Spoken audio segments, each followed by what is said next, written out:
बहुत समय पहले की बात है। चंदन नगर में एक राजा रहता था। उसका नाम उदय सिंह था। उदय सिंह बहुत ही अच्छा राजा था।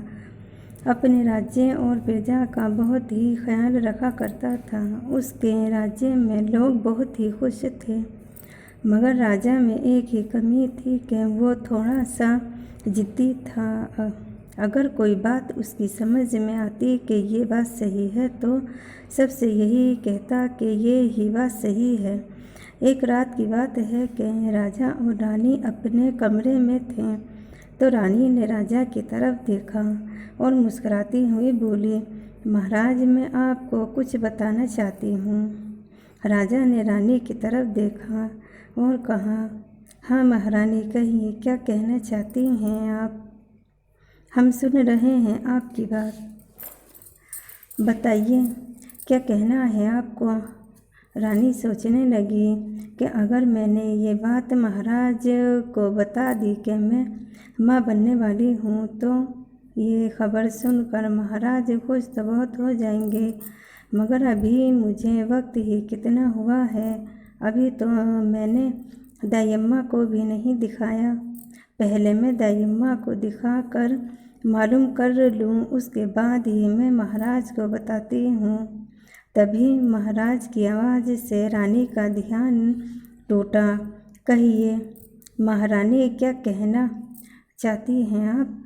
तभी रानी बोली, नहीं महाराज, कुछ भी नहीं। मैं तो ये कहना चाहती थी महाराज कि आप सारे दिन दरबार के काम में थक जाते हो, इसीलिए मैं कह रही थी कि अब आप आराम कर लें और जल्दी से सो जाएं। बड़ी हैरत से रानी की तरफ देखा और पूछा, क्या यही कहना चाहती थी आप हमसे? रानी ने नज़रें झुकाते हुए कहा, जी महाराज। तो रानी ने कहा, चलिए तो आप भी सो जाइए। और दोनों सोने के लिए लेट गए। जब रात का तीसरा पहर हुआ तो अचानक राजा की आँख खुल गई और राजा ने रानी से कहा, महारानी उठो, क्या तुम्हें भी भालू के चीखने की आवाज़ आ रही है? रानी ने कहा, नहीं महाराज, ये आवाज़ भालू की नहीं है, बल्कि ये आवाज़ तो एक शेर की है। राजा ने कहा, नहीं, ये भालू की आवाज़ है। रानी ने बड़े ही प्यार से मुस्कुराते हुए कहा, नहीं महाराज, आप तो जिद कर रहे हैं, यह आवाज़ तो शेर की है। रानी की ये बात सुनकर राजा को बहुत गुस्सा आया और रानी को गुस्से से देखते हुए बोला, देखो रानी, इस बात का फैसला तो अब हम सुबह दिन निकलने के बाद ही करेंगे कि ये आवाज़ भालू की थी या शेर की। सुबह मैं दरबार से जाकर मालूम करूँगा कि ये आवाज़ किस जानवर की थी और हमारी बात सही निकली तो आप राजमहल छोड़कर चली जाएंगी और अगर आपकी बात सही साबित हुई तो हम महल छोड़कर चले जाएंगे। राजा ने बड़े ही गुस्से में कहा और मुँह मोड़ कर सो गया। रानी की आंखों से जैसे नींद उड़ गई थी। रानी रात भर करवट बदलती रही और सोचती रही कि अब मैं क्या करूं। महाराज तो जो भी कहते हैं वही करते हैं वो। और सुबह होते ही रानी दरबान के पास पहुंची और दरबान से बोली, दरबान ने जैसे ही रानी की आवाज़ सुनी, दरबान ने चौंक कर कहा, जी महारानी जी, बताइए क्या बात है? तब रानी बोली, दरबान, आधी रात के बाद जिस जानवर की आवाज़ तुमने सुनी वो भालू था या शेर था? रानी की बात सुनकर दरबान ने कहा, महारानी जी, वो आवाज़ तो शेर की थी। दरबान की बात सुनकर रानी ने दरबान से कहा, सुनो दरबान, जब महाराज तुम्हें बुलाकर ये मालूम करें कि दरबान रात को किस जानवर की आवाज़ थी तो तुम्हें ये ही कहना है कि महाराज भालू की आवाज़ थी। दरबान ने चौंक कर रानी की तरफ देखा और बोला, मगर महारानी जी, रानी ने दरबान की तरफ देखा और मना किया। दरबान ने हाँ में सिर हिला दिया। ठीक है महारानी जी, जैसा आप चाहती हैं वैसा ही होगा।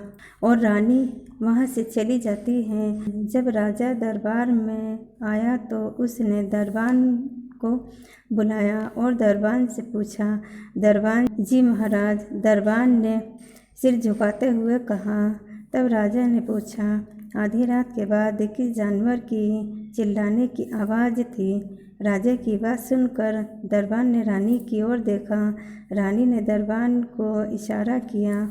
तब दरबान ने राजा की तरफ देखते हुए कहा, महाराज, आधी रात के बाद जिस जानवर की आवाज़ थी वो तो भालू था। महाराज, दरबान की ये बात सुन राजा मन ही मन मुस्कुराया और रानी की तरफ देखते हुए बोला, आपने सुना महारानी जी? रानी ने हाँ में अपना सिर हिला दिया और बोली, जी महाराज, आप सच कह रहे थे। ये कहकर दरबार में से चली गई और अपने कमरे में जाकर सारे जेवर उतारे और सादे कपड़े पहने और महल से चली गई। सुबह से चलते चलते शाम हो गई। रानी सोचने लगी, रात होने वाली है, अब मैं क्या करूं? तभी रानी की नज़र दूर से आने वाले बुजुर्ग पर पड़ती है और उसे देखकर रानी बोली, बाबा, आप कहाँ जा रहे हैं? बूढ़े बुजुर्ग ने आवाज़ सुनकर देखा और बोले, तुम कौन हो बेटी और इस जंगल में क्या कर रही हो? बुजुर्ग को की ये बात सुनकर रानी फूट फूट कर रोने लगी। रानी को रोता देखकर बुजुर्ग ने फिर पूछा, तुम कौन हो बेटी और यहाँ क्या कर रही हो? तब रानी ने अपनी और राजा की सारी बात बताई और रोते हुए बोली, अब आप ही बताइए कि मैं क्या करूं? बाबा बुजुर्ग बहुत ही गुस्से में बोले, ऐसा भी कहीं होता है कि जानवर के चक्कर में कोई अपनी पत्नी को निकाल देता है? मैं उस राजा से बात करता हूँ। रानी बोली, नहीं बाबा, आप उनसे इस बारे में कोई भी बात नहीं करोगे, आपको मेरी कसम। और अगर आप मेरे लिए कुछ करना ही चाहते हो तो आप मुझे कुछ दिन अपने साथ रहने दें। कुछ दिन बाद वो मुझे खुद आकर ले जाएंगे। रानी की बात सुनकर बुजुर्ग बोले, ठीक है बेटी, जैसा तुम कहो। और वो बुजुर्ग रानी को अपने साथ घर ले गए और रानी ने बुजुर्ग के घर जाकर उनके घर का सारा काम अपने जिम्मे ले लिया। कपड़े धोने, खाना पकाना, साफ सफाई और ऐसी तरह वक्त गुजरता गया। और एक दिन रानी ने बहुत ही सुंदर राजकुमार को जन्म दिया। राजकुमार को देखकर रानी रोने लगी और बोली, बाबा, अगर मेरा बेटा राजमहल में पैदा होता तो पूरा राजमहल खुशियों से भर जाता, पूरा महल जगमगा जाता। मगर बाबा, मैं बड़ी बदनसीब हूँ कि वो मुझे अभी तक लेने नहीं आए। ये कहकर रानी रोने लगी। तब बाबा रानी की तसल्ली देते हुए बोले, बेटी, मन छोटा मत करो। इंसान के नसीब में जो लिखा होता है वो उसे हर हाल में भुगतना पड़ता है। दिल छोटा मत करो, सब ऊपर वाले पे छोड़ दो, सब अच्छा करेगा। और अब तुम्हें अपने बेटे का भी तो ख्याल रखना है। और अब इसे देखकर सारे गम भूल जाओ बेटी। ये बात कहकर बाबा वहाँ से चले गए। जब बाबा बाहर से आए तो रानी ने कहा, बाबा, मैं अपने बेटे का क्या नाम रखूं? तो बाबा बोले, बेटी, इसका नाम मोहन सिंह रखो। रानी बोली, ठीक है बाबा। और वक्त इसी तरह गुजरता गया और मोहन सिंह बड़ा होता जा रहा था और मोहन सिंह 7 साल का हो गया।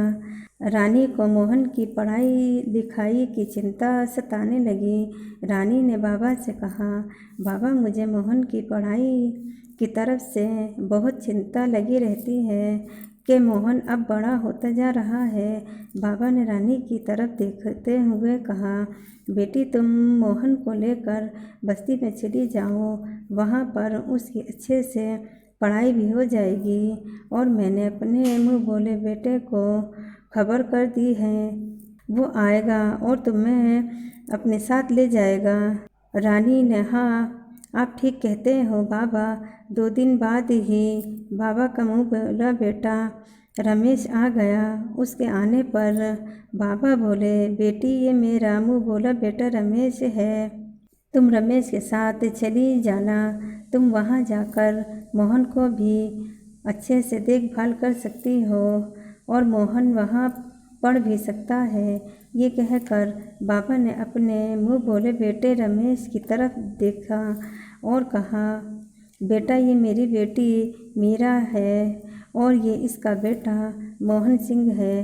बाबा ने मोहन के सिर पर हाथ फेरते हुए कहा और बोले बेटा आज से मेरी बेटी मीरा और इसके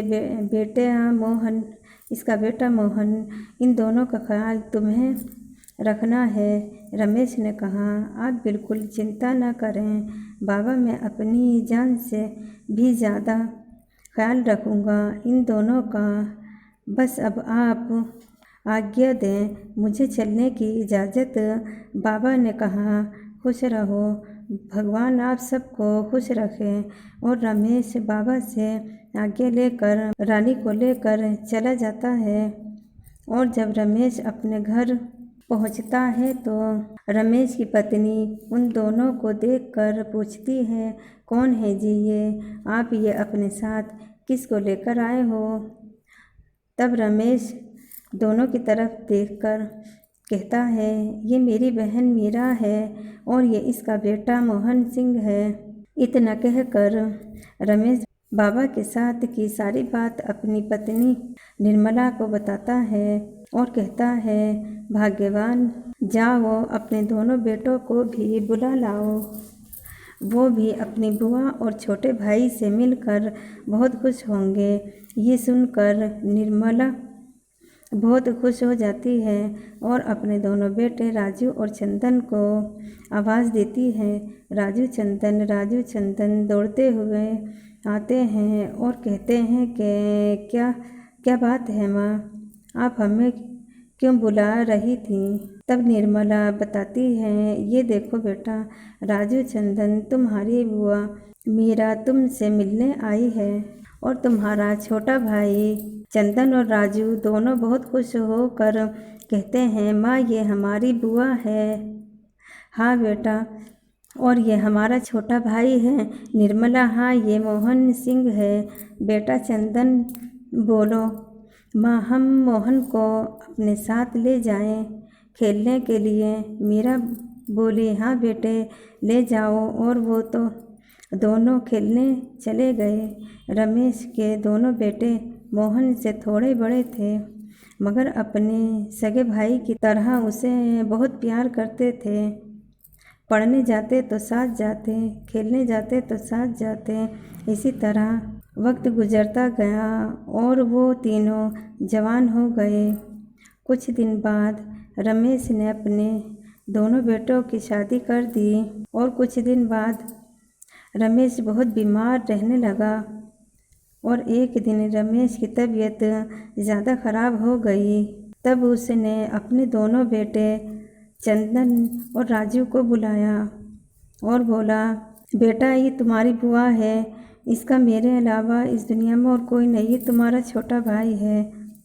तुम दोनों मुझे ये वादा करो अपनी बुआ और अपने छोटे भाई का बहुत ख्याल रखोगे।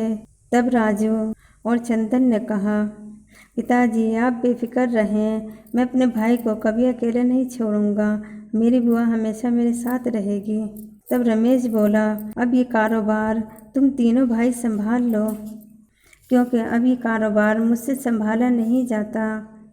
मोहन बोला मामा जी आप जरा भी चिंता न करें, हम तीनों भाई कारोबार संभाल लेंगे, आप बस आराम करें। रमेश ने कहा नहीं बेटा मोहन, मुझे लगता है कि अब मैं नहीं बचूंगा। राजू बेटा, चंदन बेटा, अगर मुझे कुछ हो जाए तो अपनी माँ का ख्याल रखना। और रमेश ने कहा ख्याल रखोगे ना अपनी माँ का और अपनी बुआ का और छोटे भाई का। इनको कभी अकेला मत छोड़ना बेटा, कभी मत छोड़ना। और इतना कहते कहते ही रमेश इस दुनिया से चला जाता है।